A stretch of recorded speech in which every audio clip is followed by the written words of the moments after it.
मैं चढ़कर तोड़ लेता हूँ। गिर गए ना? मैं लकी हूँ, कल मैंने ढेर सारे आम तोड़े थे। नहीं, मैं तोड़ूंगा। आज तो मैं ही तोड़ूंगा। नहीं नहीं, मैं तोड़ूंगा। मैं अगर चढ़कर तोड़ पाता तो इनकी तरह बातों में टाइम वेस्ट नहीं करता। आज मेरा लकी डे है बाबू, तोड़ूंगा तो मैं ही। इसमें लक का क्या लेना देना चीरू? क्या कहा? लक का क्या लेना देना? What's luck got to do with it? हाँ, ये टाइटल ठीक रहेगा मेरी स्टोरी के लिए। कौन सी स्टोरी अम्मा? मेरी नई स्टोरी। हमें सुननी है, हमें सुननी है। ये स्टोरी टाइम विद सुधा अम्मा।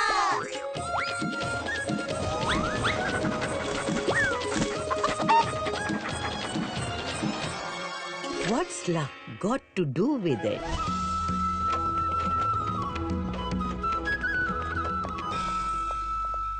बड़े अरमानों के साथ थोड़े से सिक्के लेकर विमलावती शॉल खरीदने आई थी। इसका क्या दाम है? बस 10 सिक्के का है जी। बहुत महंगी बोल रहे हो। इतनी महंगी दुशाला कौन लेता है विजयनगर में? मैं लेती हूँ। हाँ? विमलावती महिला की चमक दमक देखती रह गई। क्या रेशम की साड़ी थी, दोनों हाथों में ऊपर तक सोने की चूड़ियाँ। ये कोई और नहीं, राज ज्योतिष की पत्नी थी। अब उसके सामने विमलावती को कौन भाव देता? विमलावती राज ज्योतिष की पत्नी की ऐसी आओ भगत देखकर जल भुनकर सीधी अपने घर पहुंची।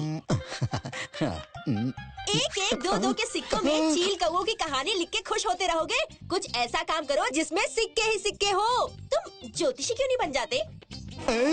भविष्य बताना हंसी का खेल है क्या? यहाँ कलम चलाकर कहानियाँ लिखते हो, वैसे ही वहाँ ये पासा फेंक के बना देना कोई कहानी। स्त्री हट के आगे तो बड़े बड़े हार जाते हैं। कमलेश कहाँ तक टिकता? कमलेश अपना झोला लेकर मार्केट में आता है और चबूतरे पर एक कोने में ज्योतिष का बोर्ड लगाकर बैठ जाता है।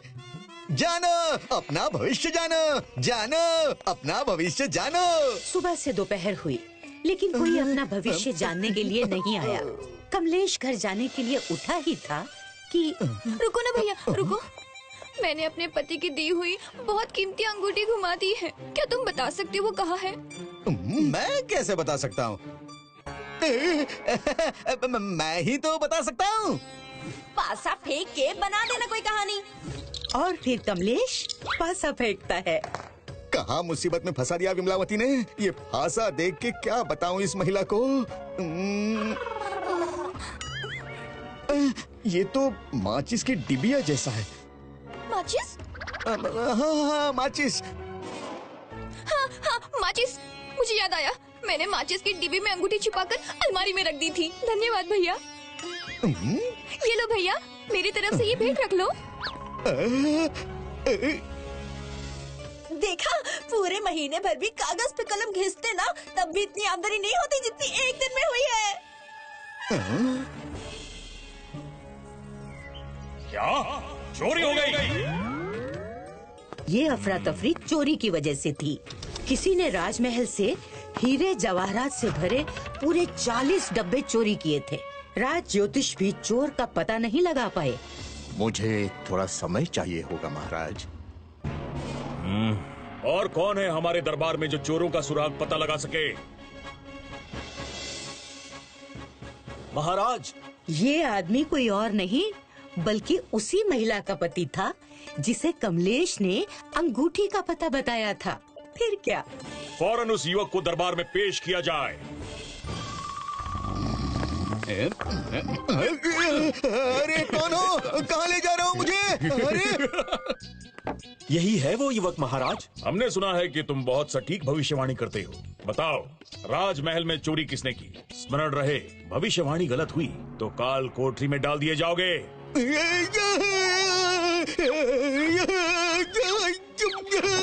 बेचारी कमलेश की खटिया खड़ी हो गई।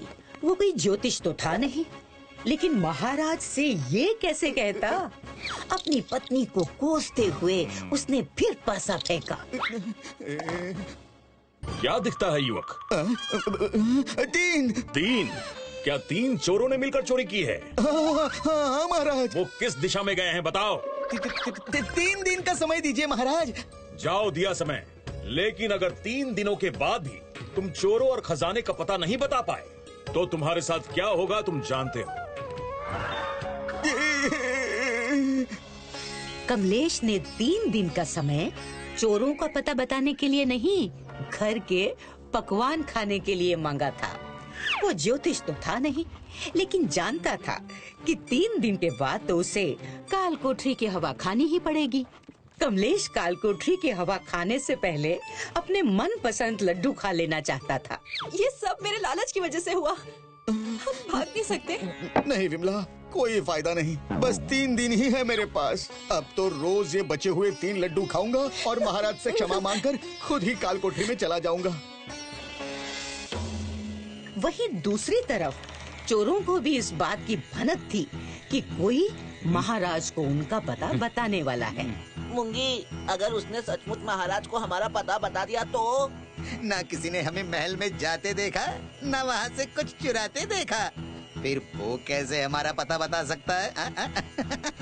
चोरों की मंडली में तय हुआ कि वो कमलेश के घर पर नजर रखेंगे।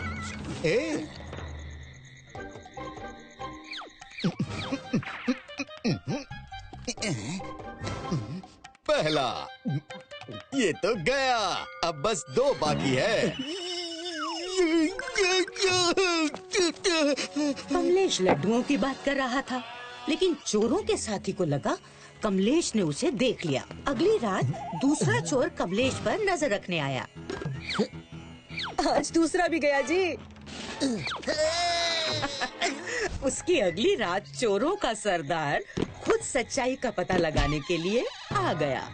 मजा आ गया विमला, ये आखिरी लड्डू भी गया। देखा मूंगी, कितना शातिर है ये।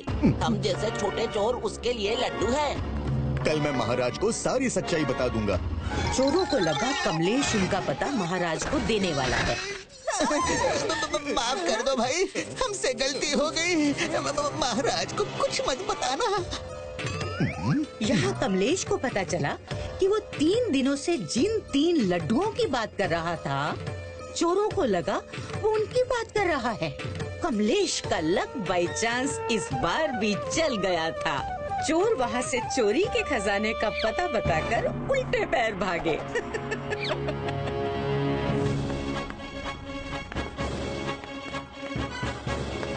महाराज, मेरी सारी शक्तियाँ सीमित है।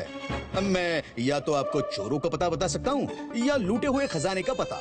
बताइए, आप क्या पाना चाहते हैं, चोर या खजाना? ये बोलते हुए कमलेश को बहुत डर लगा, क्योंकि खजाने का पता बताकर चोर तो भाग चुके थे। कहीं महाराज ने चोर का पता बताने को कहा तो? चोर! चोरों का पता जानकर हम क्या करेंगे? हमें अपने गहने वापस चाहिए। कमलेश का लक बाई चांस यहाँ भी चल गया। कमलेश ने जहाँ बताया था, चोरी हुए सारे गहने वहीं मिल गए। खुश होकर उन्होंने कमलेश को राज ज्योतिष का पद देना चाहा, लेकिन कमलेश जानता था कि लक बाई चांस चलता है, हरदम नहीं। क्षमा करें महाराज, मेरी सारी शक्ति इस खजाने को ढूंढने में चली गई है। मैं इस पद के लिए योग्य नहीं हूँ।